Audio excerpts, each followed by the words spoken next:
Okay guys, welcome back to my channel. Just wanted to do another update about the Westinghouse 4500 watt generator.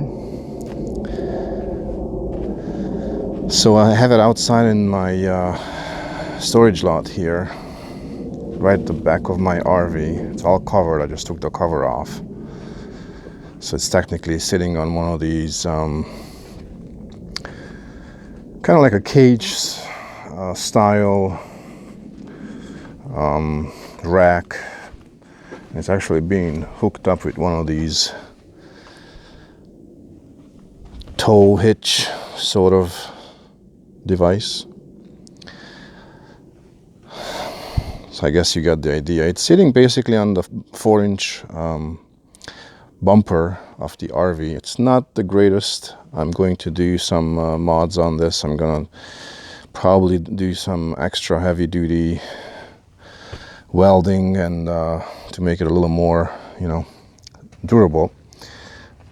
But for now, that's what it is. It's been like this for almost a year and a half, and thank God nothing ever happened. But I haven't drove far, so the most I ever drove with it was probably 10 miles, 15 miles. So before I started on, just wanted to give you a heads up that the thing is sitting here. It's not being charged. So there's an internal battery. As you can see, that's the button that you need to turn on. And the battery is right at the back of this, right here.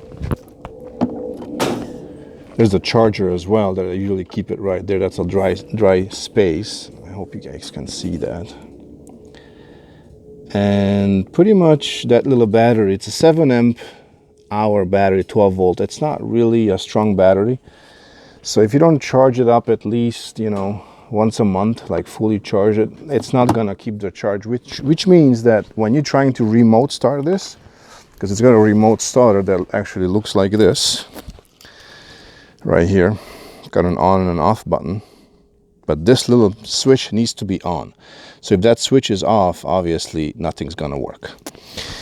So if that doesn't start, then you just have the level right here, and then usually starts the first or second time. If it doesn't start, that means your battery is completely discharged, and you need to plug it in, which is, plugs right in here. Right there, you plug it in, you wait at least 5-10 minutes, just enough that there's a little bit of a electricity goes to the starter, because it's going to electric start, obviously. And then just try to pull it up, start it up that way. Just pull the lever. So as you see, there's a little port here. Oh, this one just came right off. Okay, well, I guess that's there. So it's got a 2.1 amp charger and a 1 amp. So it's a USB, both of 5 volt. On the left here, you've got your 30 amp hookup for your RV. So you just pretty much plug it right in, and you got two 110 volt right there.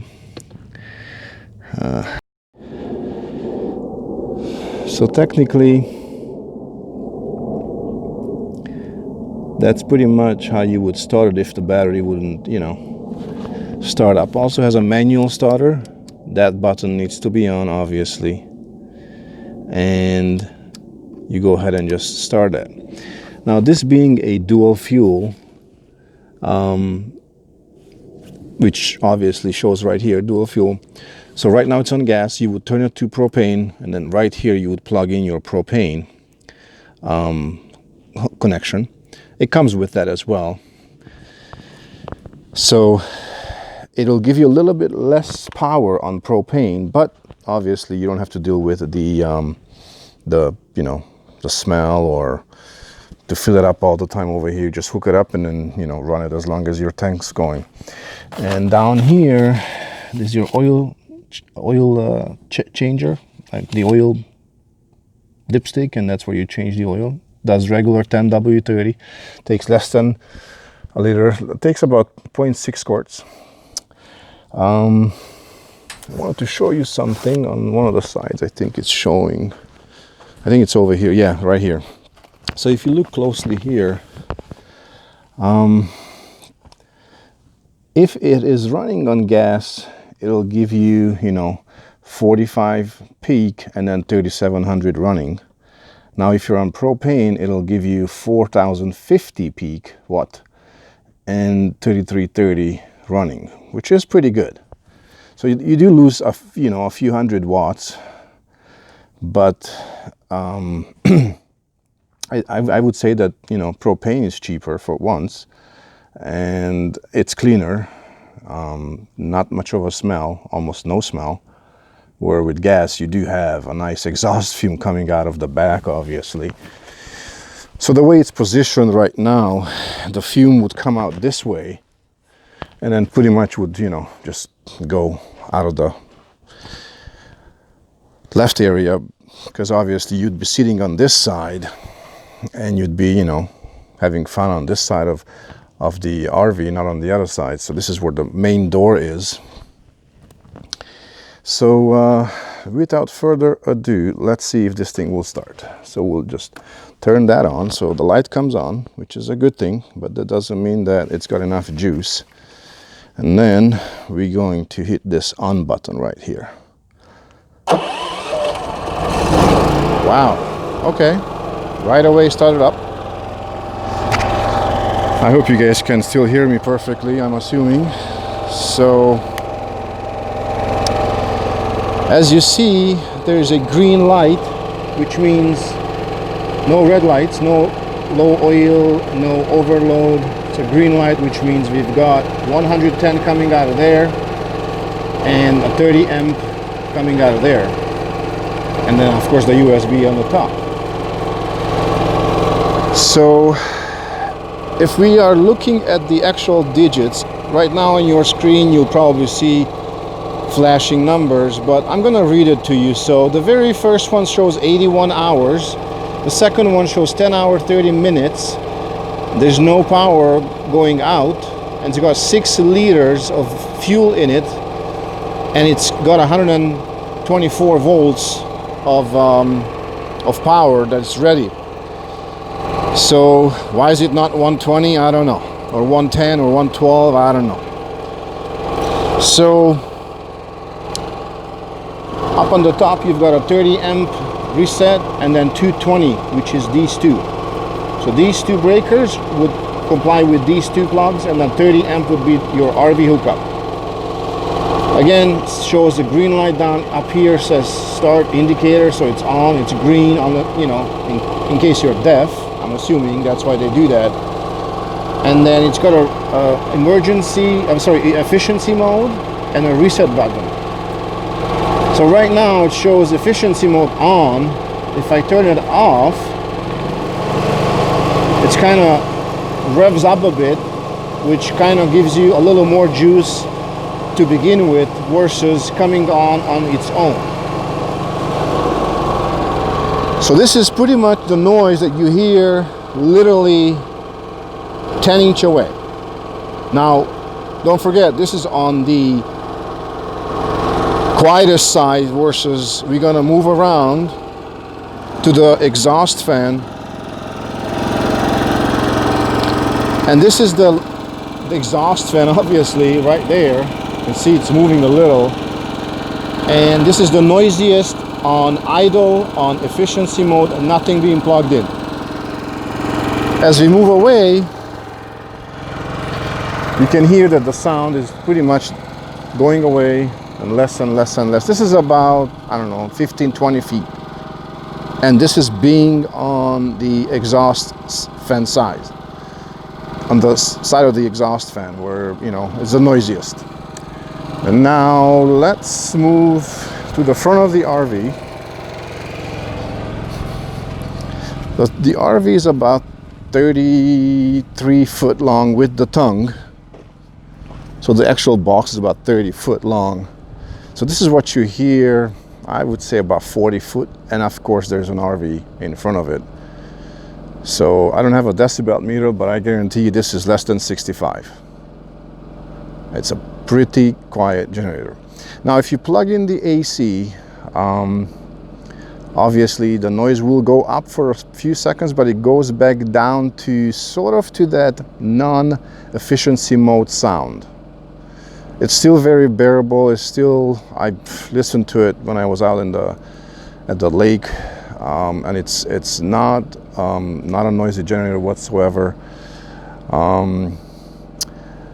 Maybe I should actually do that. I'm just not sure if my battery life will take this, because it's kind of a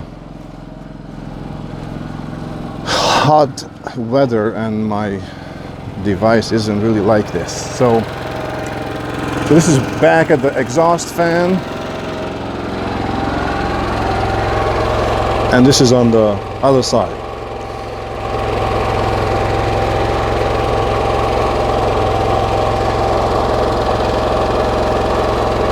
So that's pretty much what it is, guys. It's got a little hook right here that you can actually, you know, put it in like that and pull it out for, you know, lifting it up and pulling it. It's got two wheels,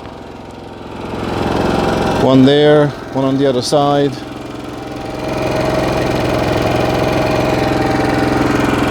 We're gonna go ahead and stop it. And again, you can do that with the remote control. Just gonna hit the top one, and you're gonna wanna push this until it actually stops. And also the same goes for the on button. So don't just push it once and let it go. Push and hold.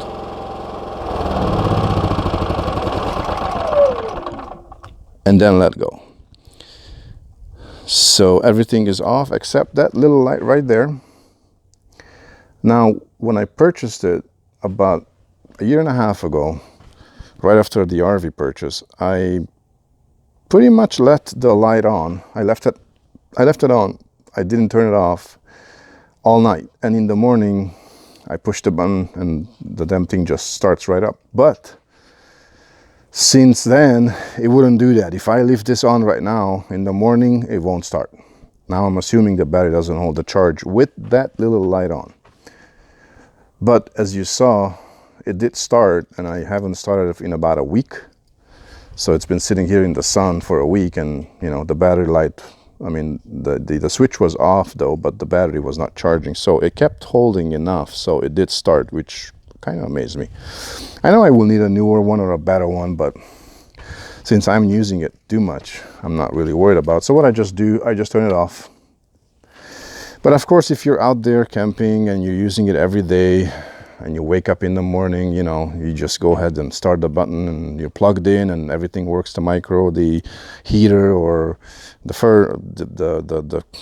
fans, or the TVs, whatever you want to, you know, use it for. So, of course, the AC works on it amazingly. It's not even a question. Actually, I did have the micro going while the actual air conditioning was going on full blast, and it did a kick in, like, you know, you could hear that the engine kind of revs up a bit, but then it goes back down, and then the micro just warmed up the tea or whatever it wanted for a minute, and nothing happened. It didn't kick it off. So it's a pretty powerful, quiet, reliable generator. And just as a disclaimer, this is not an advertisement for Westinghouse, and Westinghouse does not sponsor this video. Obviously, as you can see of my gears, I'm just holding a cell phone.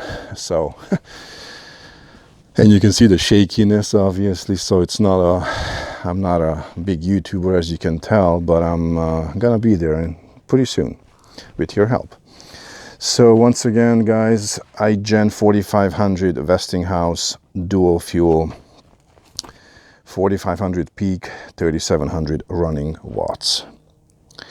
This is where you would fill up the tank. Right now it's kind of full. You can see there's no rust or whatsoever.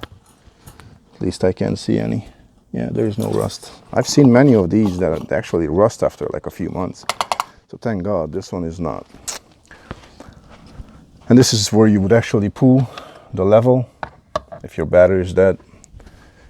So yeah, so if you guys have the same one and you have an issue starting it, you know, if your battery is completely dead, you cannot keep pulling this because you're just gonna ruin the whole thing. So you got to plug it in, turn this on, plug it in, and then wait 10 minutes and then give it a couple of tries. It should start, because I had this discharge, you know, completely dead and wouldn't start. But that's about it, guys. Give me a like if you like this video, subscribe to my channels, and I'm gonna have a few more videos coming out just like this one. Thank you, guys.